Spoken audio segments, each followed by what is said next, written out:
¿no? Y sin que haya sufrido ningún cambio, ¿no? Como la desecación prácticamente lo ha fijado al papel, ustedes pueden luego, por unos métodos de extracción pertinentes, eh, tener una integridad de DNA buena en esa muestra. También algunas veces se mandan cultivos microbianos en papel filtro, o sea, desecados en papel filtro.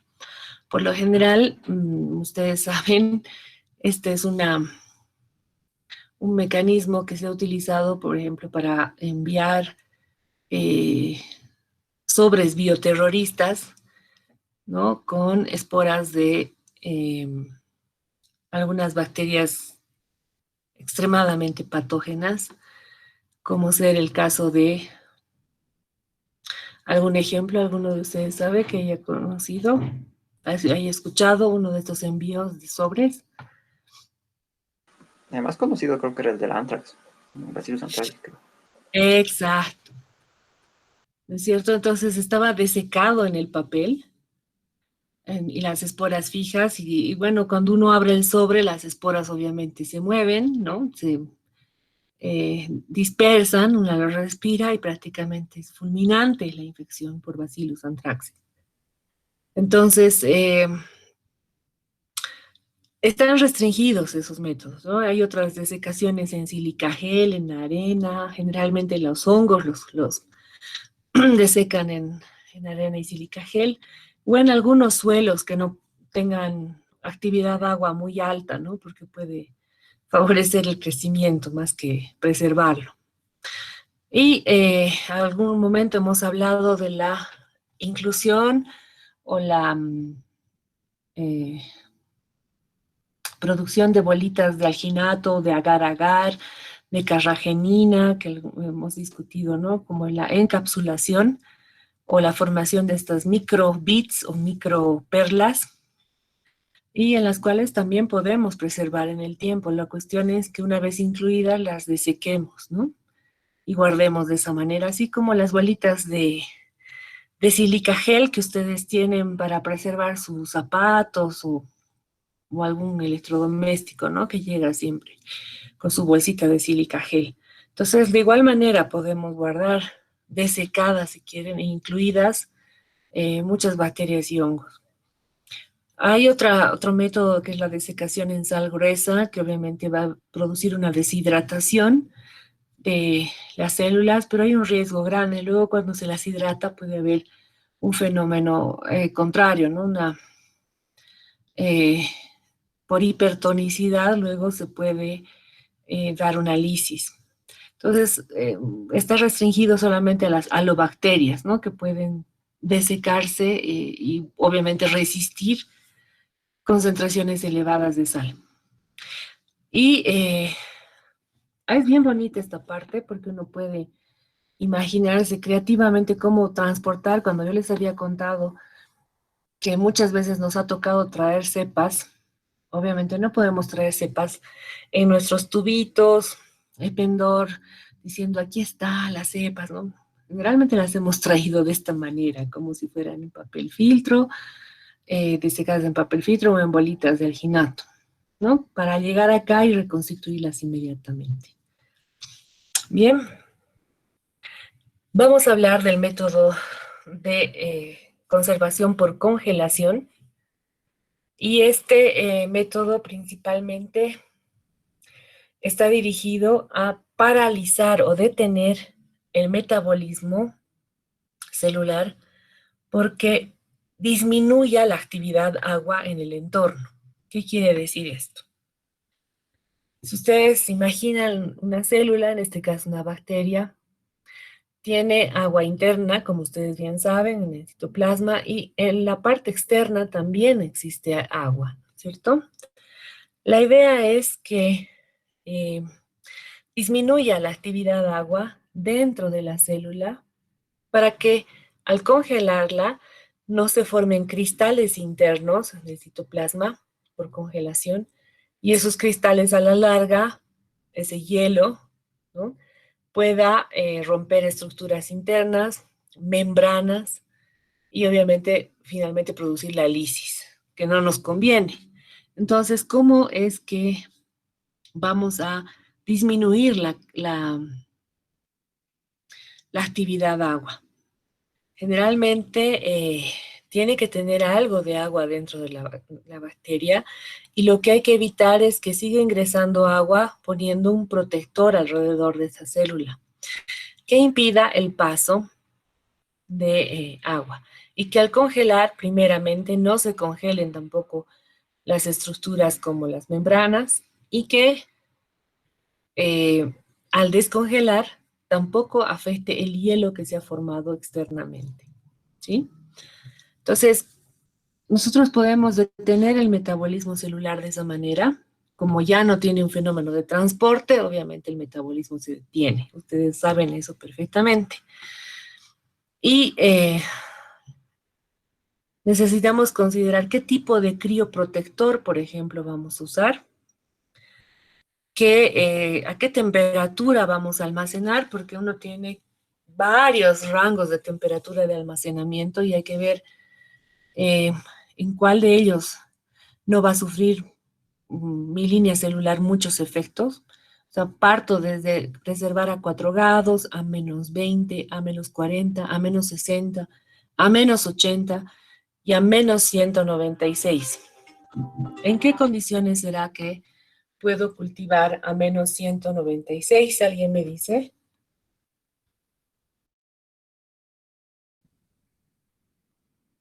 ¿A -196? Sí. Ay, no sé. ¿Alguna idea?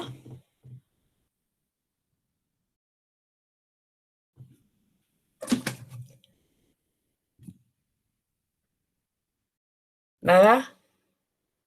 ¿Le suena raro? ¿Imposible?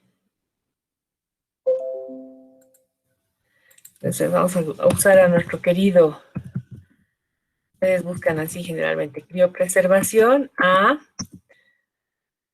mm,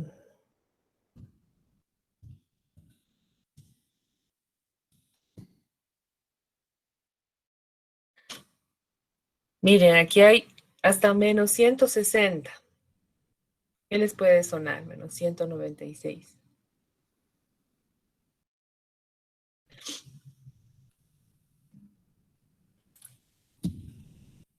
¿Han escuchado hablar ustedes? Bueno, creo que todos han debido ver cuál es el efecto del nitrógeno líquido. ¿Sí? Han podido ver, ¿verdad? Fíjense, de la primera página, que aunque es del Wikipedia, pero bueno, sirve. El nitrógeno líquido es nitrógeno puro en estado líquido a una temperatura igual o menor a su temperatura de ebullición, que es de -196 grados centígrados a una presión de una atmósfera, ¿no? Entonces, fíjense que este método de preservación ustedes lo han usado ampliamente. Un segundito, por favor.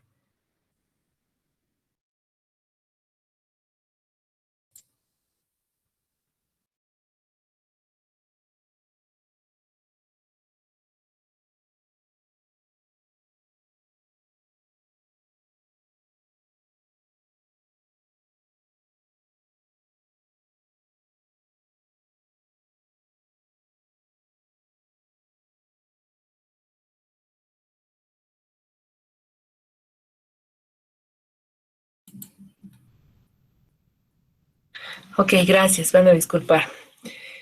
Entonces, ahora ya saben que ese método de preservación, usando nitrógeno líquido, nos puede preservar hasta -196 grados centígrados. Increíble, ¿no? Y en nuestro medio es un método de preservación bastante común, especialmente en cuanto se refiere a preservar, por ejemplo, líneas celulares o gametas, ¿no? Eh, óvulos, espermatozoides, incluso embriones, ¿sí? O sea, el principio por el cual funcionan todas estas clínicas de fertilización in vitro es que obviamente se están preservando embriones, ¿ya? En nitrógeno líquido. En Santa Cruz igual existe la posibilidad de preservar el, el esperma de algunos toros de pura sangre o caballos de pura sangre o bien algún otro esperma de algún ganado específico que tenga que mantenerse el linaje, ¿no es cierto? Sin cambios. Y por cada pajuela, que se llama así el método de preservación, o sea, en realidad la forma de preservar el nitrógeno líquido, muchas veces por cada pajuela se pagan precios altísimos en subastas, en ferias rurales o ferias involucran obviamente la compra de ganado con linaje, ¿no? Entonces, a ver, vamos a poner nitrógeno líquido y pajuelas para que ustedes vean cómo son justamente, no son como unos tubitos de pendor normales, eh, pero es como, fíjense, como bombillitas, ¿no? Parece una bombilla común y corriente, de las de colores incluso, que muchas veces la sellan del extremo y van rellenando, si quieren, esta bombilla con esperma o con bueno, alguna suspensión de algún medio específico que tenga suspendidos microorganismos, por ejemplo, y ahí las pueda conservar. Entonces ganamos espacio en el tanque de nitrógeno líquido. Fíjense, un tanque de nitrógeno líquido es como un termo que prácticamente tiene estos agarradores a los costados donde ustedes pueden sacar diversos contenedores, ¿no? Yo puedo tomar con guantes y guantes gruesos, por lo general, tomar uno de estas orejitas y poder acceder. Aquí tienen. Puedo acceder miren, justo, generalidades de la ganadería en Bolivia, ¿para qué la vida? Y ahí están ofreciendo la venta de tanques.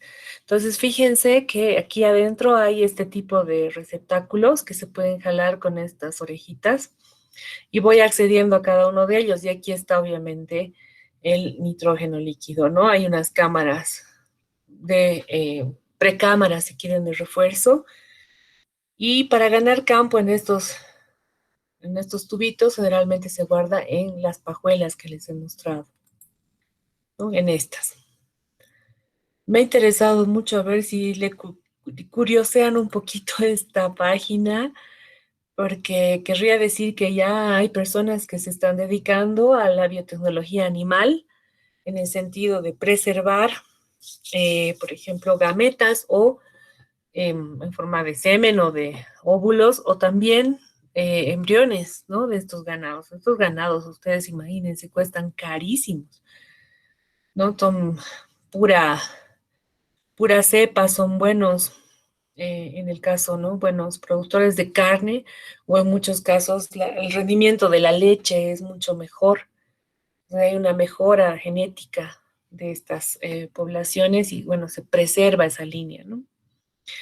Fíjense, aquí hay, miren, bovinos de carne, bovinos de leche, bovinos de doble propósito, o sea, carne, leche. Aquí está inseminación artificial y para hacer la inseminación artificial es que obviamente han guardado, como les decía, el semen en estos termos, ¿no? Ya es algo que se utiliza constantemente. No sé si hay alguna pregunta aquí antes de que prosiga con la presentación. Bueno, entonces ya hemos visto el método de congelación más usado, bueno, el más extremo si quieren, que es el de el nitrógeno líquido, ¿no? Que es un mecanismo de congelación rápido. Entonces, pero ¿qué tipo de crioprotector tendré que usar para que esa temperatura de congelación y luego la descongelación no me afecten a las células, ¿no? es lo que vamos a ver, qué se utiliza para proteger a las células. Luego, tengo que considerar además, acuérdense, cuál es el estado fisiológico de mi célula. En el caso de las bacterias, tengo que guardarlas o preservarlas en estado activo, fase exponencial de crecimiento. En el caso de las células de mamíferos, lo más recomendable es que siempre estén con medio fresco y que la línea celular obviamente no esté contaminada, ¿no? Entonces, los agentes crioprotectores, es decir, aquellos que van a rodear a la célula y van a proteger su membrana de efectos del congelamiento y descongelamiento, son aquellos que justamente eh, van a vitrificar el agua. O sea,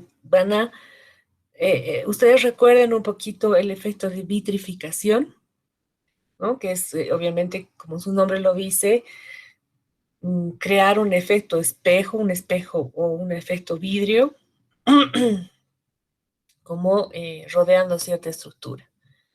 Estos agentes no tienen que ser tóxicos, obviamente, para la célula y deben penetrar fácilmente en la membrana, ¿no? Para mantener una unión con la membrana. ¿Cuáles son los crioprotectores más comunes? Glicerol, el más usado. Ya vamos a ver que el glicerol generalmente se pone en una proporción de un 25 a 30% del volumen del medio que quiero preservar, o sea, del medio donde están mis células a preservar, ¿no? De entre 25 a 30%. Después se utiliza el dimetilsulfóxido, el ácido glutámico en menor proporción. Muchas veces también podemos preservar en azúcares como la glucosa y la sacarosa en altas densidades, es decir, que sean como melazas prácticamente, ¿no? Estos dos azúcares, y que al tener tal concentración elevada, no permitan un intercambio o que haya una buena actividad de agua. Sería algo así como preservar prácticamente en miel, ¿no? La miel tiene muy baja actividad de agua, ¿ok? Luego hay otros como el mioinositol, lactosa, incluso la leche descremada. La leche descremada se ha utilizado bastante, por ejemplo, para guardar o preservar esporas, tanto bacterianas como fúngicas, pero también principalmente algunas bacterias anaerobias, ¿ya? Bien, hemos hablado de la temperatura, nos hemos ido a la más extrema y podemos hablar que la temperatura de preservación puede empezar incluso desde el momento que yo puedo poner al refrigerador a 15 grados o 10 grados, que está la parte baja, ¿no? De un refrigerador común y corriente. Y me puedo ir paulatinamente congelando cada vez más de 15 grados a 4 grados a menos 10, menos 20, menos 40, menos 60, menos 80, etcétera.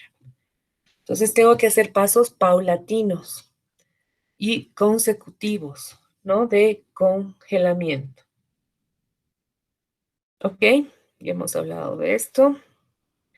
Entonces, las recomendaciones de todo lo que implica la preservación por congelamiento es que siempre tenemos que tener al cultivo en fase logarítmica, a haber crecido en una temperatura óptima y en un medio lo más adecuado posible y rico que nos permita aseverar o cerciorarnos de que tenemos una buena biomasa. Luego, tenemos que ajustar o añadir los crioprotectores en diversas concentraciones. Yo les he hablado del glicerol, que es entre 25 a 30% del volumen final del caldo que contiene, por ejemplo, bacterias. Y en el caso del DMCO, por ejemplo, hay determinados porcentajes que se deben calcular de acuerdo a las células que se van a preservar y generalmente hay tablas a las que uno puede acudir, ¿no? O lee artículos donde les recomiendan, no sé, para preservar cepas de Leishmania, utilice 0,1% de DMCO. ¿Me entienden? Entonces hay una serie de recomendaciones para cada tipo de células.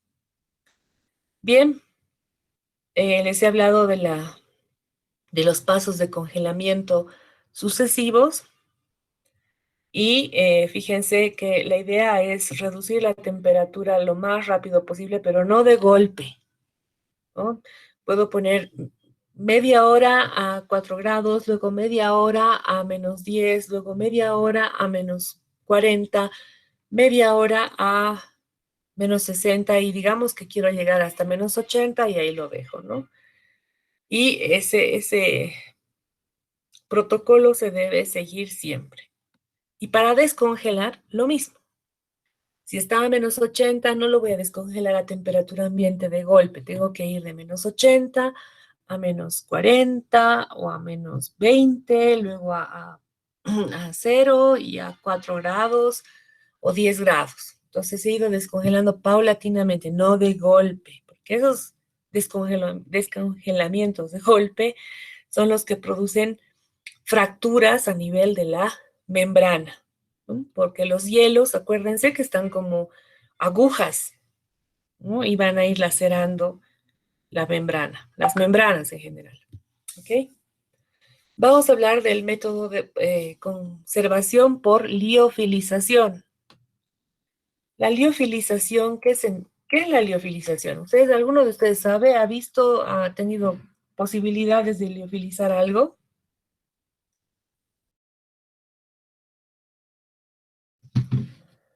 Nadie. Ok. Doctora. La liofilización es un tipo de congelación, pero rápida. Ya, tratar de llevar al cultivo a un estado de congelación inmediata, pero para hacer esto es que tiene que haber una sublimación, es decir, se tiene que acompañar el proceso por una extracción o succión, si quieren, de el exceso de agua que puede haber en ese medio, ¿no? En ese entorno. Entonces, hay una primera fase en el proceso de liofilización que generalmente utiliza métodos de eliminación de agua previa, que pueden ser por centrifugación. Ustedes pueden centrifugar un caldo y se quedan con el pellet y eliminan el caldo, ¿no es cierto? Entonces tienen ya una masa celular compacta. ¿Que tiene agua? Seguro que tiene agua, pero tiene menos agua que la que tenía inicialmente. Y luego ustedes también pueden filtrar, ¿no? Por membranas milipor de 0,2 micrómetros. Y la torta o el sedimento que se ha quedado en la membrana es que ustedes recuperan y pueden luego llevarlo, por ejemplo, a un tubo de Pendorf. Y me preguntarán, ¿pero tiene todavía actividad agua? ¿Deben seguir húmedas las células? Seguro que están húmedas, pero tiene mucho menos de lo que tenía antes. Entonces, el primer proceso es la eliminación del agua mediante centrifugación o filtración. Entonces, voy a utilizar a mis células que están ya como peleteadas, si quieren, o sedimentadas, y luego tengo que pasar a la fase de desecación, que en realidad voy a extraer, si quieren, voy a hacer un proceso de sublimación donde se va a extraer el vapor de agua que quede en esa biomasa, ¿sí? Entonces, obviamente que estos procesos también necesitan de añadir crioprotectores. Por ejemplo, yo le puedo añadir DMCO, ¿ya? Este es mi caldito con bacterias. Yo le añado el DMCO y luego lo puedo distribuir en estos tubos más delgados en los que, digamos, pueda hacer una congelación rápida. puedo simplemente, como ustedes pueden ver aquí, es como un sedimento, ¿no? Que estoy añadiendo. Al sedimento, a la masa celular, yo le estoy añadiendo el crioprotector y luego lo distribuyo en estos tubos. Hago una congelación rápida por los pasos que les he dicho, y luego llevo al liofilizador, que es un equipo que tiene una bomba y un condensador, simplemente la bomba para extraer, si quieren, el agua del ambiente, y el condensador ya saben que va, obviamente, eliminar esa agua, ¿no? O el vapor de agua. Se extrae de la muestra el resto de agua con la bomba y luego se sella al vacío. Y ya tenemos como que una ampolla con el producto liofilizado, ¿no? Ya sean células, bacterias, hongos, lo que quieran. ¿M? Y prácticamente queda como un polvo, que después ustedes lo pueden resuspender. Este proceso también se hace con fracciones de cultivos o fracciones de extracción vegetal en las que yo sospeche que haya, digamos, un metabolito de interés. Entonces los puedo guardar y luego lo puedo resuspender en un menor volumen, por decirles, para poder hacer mis investigaciones en HPLC, en GC o donde quiera yo determinar la estructura molecular de lo que estoy analizando. ¿Sí? Bien. Eh, Hay, como les decía, varias opciones. En los liofilizadores se puede hacer con centrifugación, otros que ya hacen con filtración, etcétera. Esto les voy a dejar para que ustedes analicen por curiosidad. ¿Cuándo podemos aplicar la liofilización? Porque no es que a todo tengamos que liofilizar. Entonces, ¿cuándo sí y cuándo no? Sí, para, por ejemplo, la mayor parte de los microorganismos, bacterias, levaduras, hongos, virus, algas, ¿ya? Entonces ahí tienen una gama enorme de posibilidades para preservar a estos microorganismos. Luego, ¿cuándo no?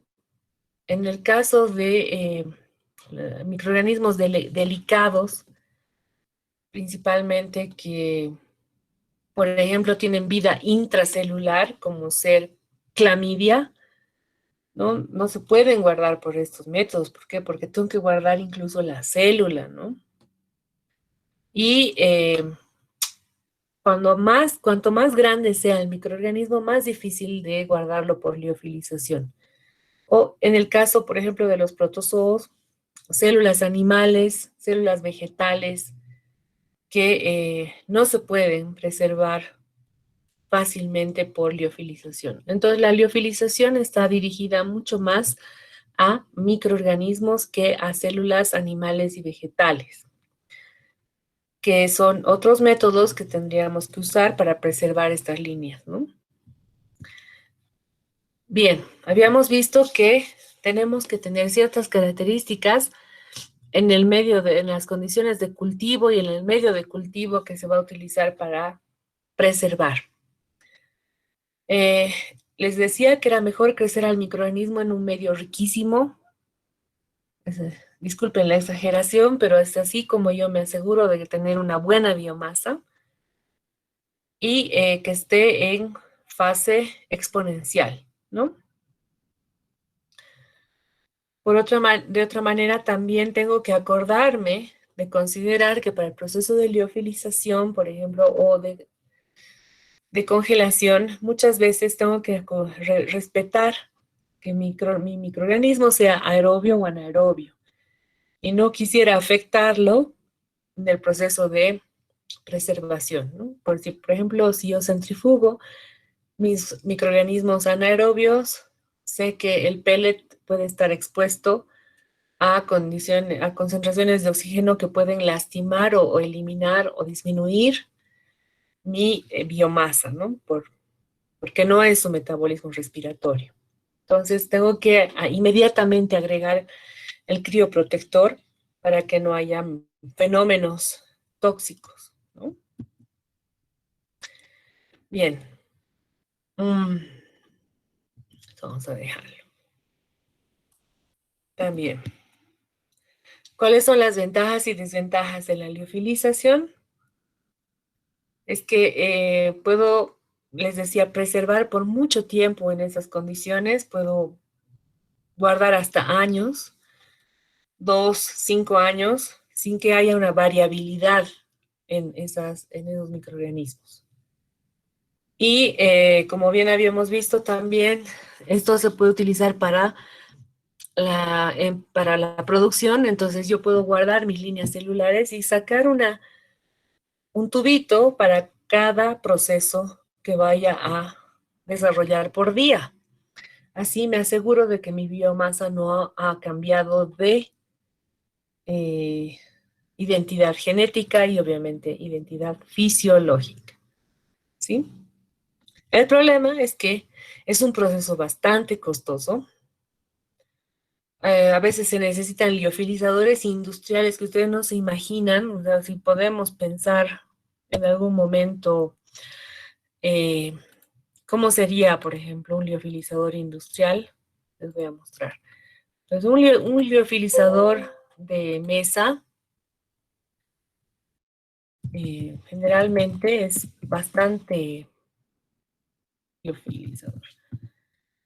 Bastante pequeño, versátil, no hay problema, digo, tan pequeño que ustedes pueden ponerlo a veces encima de los mesones. Estos son los liofilizadores de laboratorio. Como este modelo es el más común que ustedes van a poder observar en varios lugares. Pueden ir por el instituto y van a ver también este tipo de liofilizadores, ¿no? Aquí generalmente están liofilizando sus extractos vegetales. Y fíjense, hay una serie de platos aquí internos donde obviamente se pueden colocar los tubos Eppendorf o otro tipo de tubos para efectuar la sublimación. Entonces, este es el más típico, el más, si quieren, usado en laboratorio, pero ya si tengo que pensar en la industria, imagínense, a ver, si quiero peletear y liofilizar un montón de biomasa interesante en la industria, yo tengo que pensar en equipos que son unos monstruos, como este, ¿ya? Que es prácticamente, parece una olla de presión, unos calderos de presión, ¿no? Que pueden ser bien peligrosos porque las presiones que se manejan pueden ser muy, muy elevadas. Y muchas veces, bueno, fíjense aquí, sí, espero que sea este enchufe para los equipos que están en la mesa, ¿no? Pero no creo que sean para que funcione este equipito. Bueno, este tipo de procesos de liofilización industrial, a veces incluso, fíjense, es un pasito a que eh, se pulverice, ¿no es cierto? La biomasa que voy a tratar. En este caso, es un liofilizador. Ustedes lo conocen, a ver, para los que alguna vez comen fruta deshidratada o pretendan tener una empresa de fruta deshidratada, es que el principio justamente es la desecación, la extracción por sublimación y la fruta queda totalmente, si quieren, vitrificada, ¿no? Como que ha quedado en una estructura detenida, así que parece sticker, y ha conservado prácticamente todas sus características nutricionales, etcétera, ¿no? De ahí a pulverizarlo es un paso y poder hacer, por ejemplo, aditivos a cereales. Y si ustedes se ponen a pensar, igual puedo yo desecar en capas la biomasa que he obtenido, digamos, qué sé yo, de la cervecería, y eso luego puedo añadir al alimento balanceado del ganado, eh, o hacer alimento para perros y gatos, ¿no? Entonces hay varias aplicaciones de este liofilizador, no simplemente es preservar las, O sea, su principio es la preservación de las células, pero las aplicaciones de esta preservación pueden ser amplias. A eso me voy. A ver, ¿alguna pregunta, duda hasta aquí? Que me siento hablando como loro sin que haya feedback.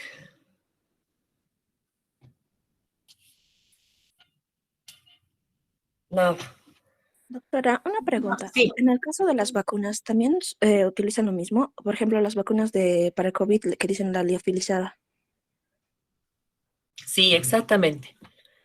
Es lo que hemos visto justamente, se pueden liofilizar virus, ¿no? En este caso pueden ser virus atenuados o em,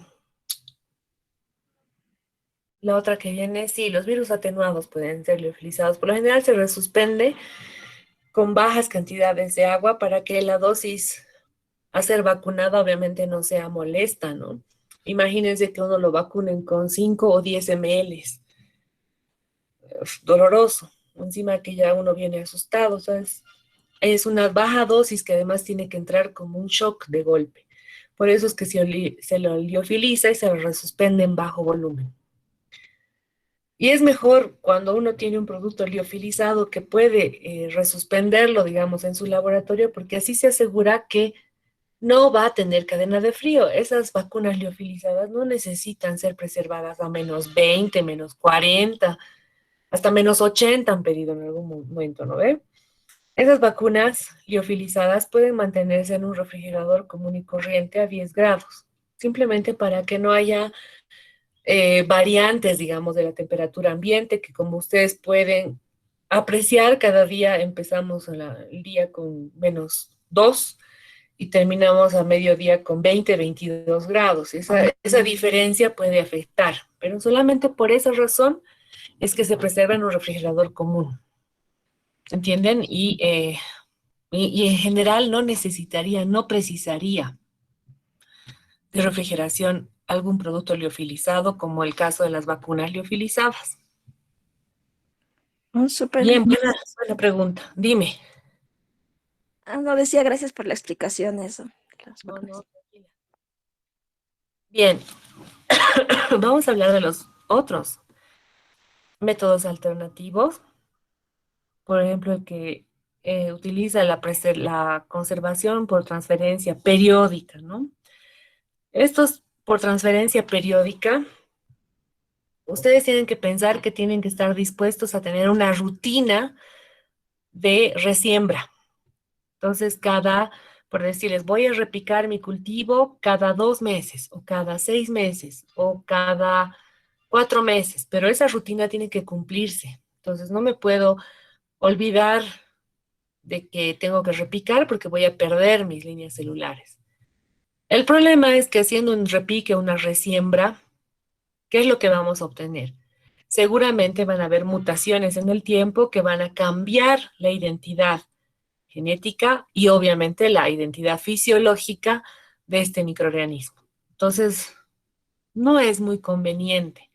Pero si yo no tengo dinero para tener un liofilizador o no tengo dinero para comprar un criopreservante o mis cepas no son aptas para ser guardadas de esta manera, como son los hongos principalmente, que los hongos que no forman esporas, ¿no?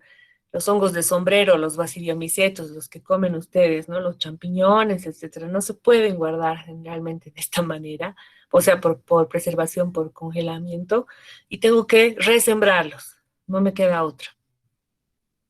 Y justamente esas resiembras, les decía, no son muy efectivas o recomendables. Entonces, podría tomarse en cuenta otro tipo de conservación también como método alternativo, que es la suspensión en agua destilada o en agua de mar estéril. Pero el problema es que, perdón, la suspensión en agua destilada tendría que hacerla más seguida, digamos, como que cada día, cada 2 días. Ustedes pueden cortar del agar donde está, por ejemplo, el micelio del hongo que quieren preservar y lo ponen flotando en un tubo con agua o puede ser también bacterias halófilas. Ustedes quieran preservarla, pueden resuspender en agua de sal, o sea, marina, a esas concentraciones de la concentración de sal, de cloro de sodio en el mar, que más o menos fluctúa entre 30 y 40 gramos por litro. Entonces, es una forma, digamos, de preservar por un tiempito, pero nada recomendable y tener a alguien más o menos, ahora el repicador más o menos, oficial del laboratorio, ¿no? Y no es nada agradable.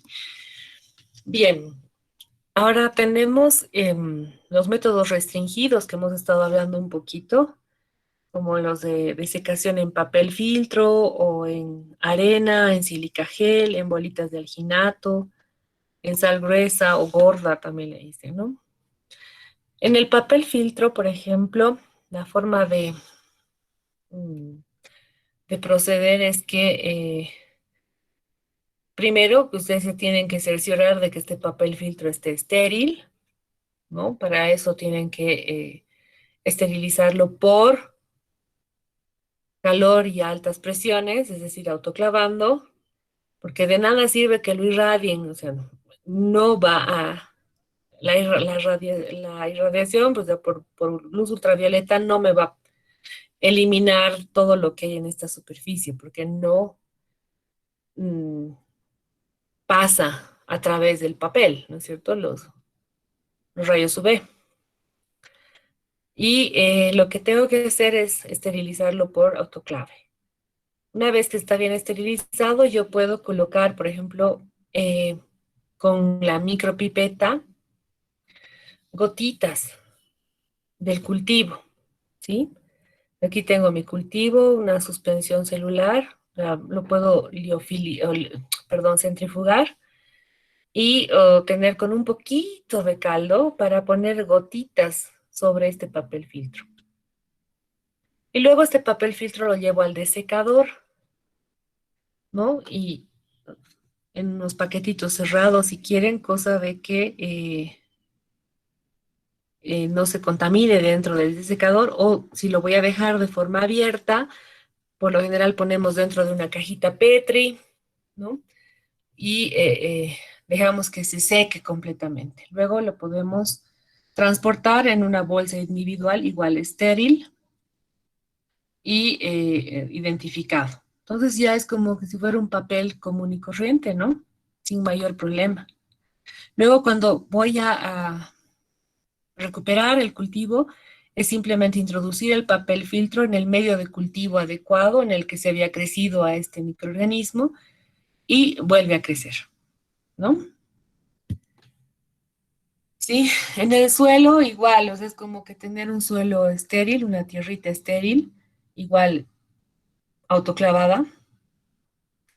Luego, digamos, tengo mi cultivo, generalmente se hace con cultivos esporulados, ya sea de hongos o de bacterias, y esa suspensión de esporas les voy a colocar en el suelito, digamos, eh, voy a dejar que entre 4 y 5 días haya un proceso de germinación de la espora, ¿no? Hasta que se agoten los nutrientes del suelo. Entonces, la espora que está medio germinada, porque no ha podido despertar de su estado vegetativo completamente, entonces se las deja en un estado durmiente a los microorganismos, ¿no? Y se puede almacenar a 18 grados en el refrigerador. Entonces, prácticamente no me preocupo, puedo guardar así mis esporas por mucho tiempo, ¿ya? Y estas son las bolitas de alginato, que en general se produce mezclando alginato de sodio con cloruro de calcio y la suspensión de mis microorganismos, y se forma estas bolitas que por el efecto de hacer caer el alginato de sodio sobre una cama de cloruro de calcio, ¿no? Se polimerizan rápidamente. Entonces, pueden hacerlo con una jeringuita y las gotitas van a ir formando cada una de las perlitas que ustedes ven. Y estas las puedo desecar igual en un desecador o por bomba de vacío a una temperatura controlada, y luego ya tengo mis bolitas para guardar con las cepas que están preservadas. Entonces, no sé si tienen alguna duda hasta este punto para que podamos iniciar una discusión.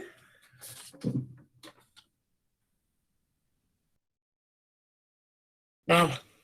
Por si acaso, algunos de estos métodos los vamos a ver en el laboratorio. Espero honestamente que podamos tener la oportunidad de hacer prácticas y ustedes van a tener la oportunidad de hacer, por ejemplo, las bolitas de alginato y van a saber cómo se preserva o después cómo se utilizan estas bolitas, porque se las reconstituyen en el mismo medio de cultivo, las ponen y dentro de la perlita o bolita vuelven a crecer los microorganismos, ¿no? Y ya tienen un sistema activo de cultivo. Bien. Entonces, muchachas y muchachos, lo que nos queda es dar el examen parcial hasta este punto, porque el material que vaya a ser dado la próxima semana tenemos el inicio de la parte de ingeniería genética con el doctor Daniel Salas. Entonces, quien va a dar en 6 clases, prácticamente 2 semanas, la parte de ingeniería genética. Y paralelamente a ello, tenemos que dar el parcial, ¿no es cierto? Que no, si no estoy mal, ya nos viene encima. Y les estoy reiterando que la parte de ingeniería genética no va a entrar al parcial porque hasta aquí hay bastante material para dar el examen. Es muy pesado. Entonces, mi idea no es ametrallarlos, sino más bien que tengan la capacidad de asentar los conocimientos de lo que hemos visto hasta acá, ya que es la base de los bioprocesos. Creo que con eso vamos a estar tranquilos. Si tienen dudas, por favor, háganmelas saber pronto para que podamos despejar las mismas, como dicen vulgarmente, antes de que el burro muera. ¿Ok? Está bien, doctora. Bien. Entonces, antes del examen, por favor, cuidado que en el examen no hemos entendido esto y no queremos y no podemos y tenemos tiempo. Si sienten que hay alguna falencia, hablen ahora o callen para el final. ¿Ya? Espero que tengan el tiempito de analizar bien las cositas que les puede estar fallando. Bueno, chicos, entonces aquí quedaríamos y nos veríamos el lunes ya con el doctor Daniel Salas. ¿Ok? Está bien, doctora. Que estén bien, nos vemos, buen fin de semana y ya lo que queda. Un abrazo. Chao, chicos. Gracias, doctora. Hasta Hasta luego. luego. Hasta luego, doctora, gracias. Gracias, Hasta luego. doctora. Hasta luego. Chicos, no olviden llenar el formulario. 5 minutos más va a estar habilitado. Gracias.